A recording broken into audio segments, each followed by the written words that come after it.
ఓవైపు నిరుద్యోగుల ఆందోళన, మరోవైపు కాంట్రాక్టు ఉద్యోగుల ఎదురుచూపులు. ఇద్దరిని సాటిస్ఫై చేయాలి. ఈ పరిస్థితి రాష్ట్ర సర్కార్కు కత్తి మీద సాములా మారింది. న్యాయపరమైన అడ్డంకులు దాటుకుని కాంట్రాక్టు ఉద్యోగులను క్రమబద్ధీకరించేందుకు కసరత్తు చేస్తోంది. అదే సమయంలో వేలాది ఉద్యోగుల భర్తీతో నిరుద్యోగులను చల్లబరిచే పనిలో పడింది.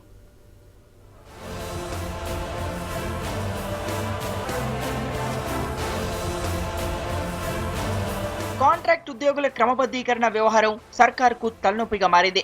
హామీ ఇవ్వనైతే ఇచ్చింది గాని ఎలా అమలు చేయాలనే దానిపై తర్జన భర్జన పడుతోంది.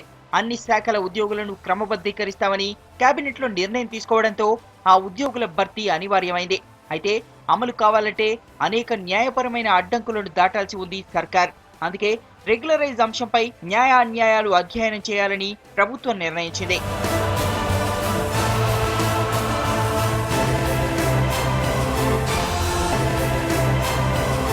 ఒక కాంట్రాక్ట్ పోస్టును రెగ్యులర్ చేయాలంటే ఆ పోస్టుకు సంబంధించిన అన్ని నిబంధనలు పాటించాల్సి ఉంటుంది.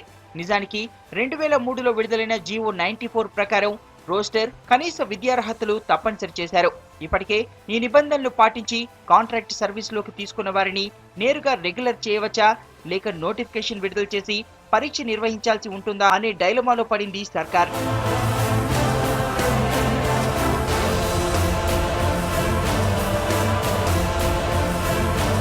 పరీక్ష నిర్వహిస్తే కాంట్రాక్ట్ ఉద్యోగులకు వెయిటేజీ ఇవ్వాల్సి ఉంటుంది. వయోపరిమితి సడలింపు ఇవ్వాల్సి ఉంటుంది.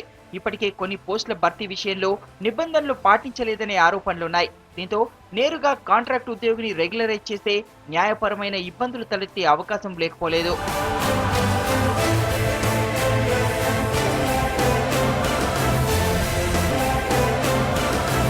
ఇప్పటికే ఓవైపు కాంట్రాక్ట్ ఉద్యోగుల క్రమబద్ధీకరణ అంశంపై నిరుద్యోగుల్లో తీవ్ర వ్యతిరేకత వ్యక్తమవుతోంది. టీపీఎస్సీ ఏర్పాటు చేసి వేలాది ఖాళీ పోస్టులను భర్తీ చేసి నిరుద్యోగులను సాటిస్ఫై చేయాలని సర్కారు యోచిస్తోంది.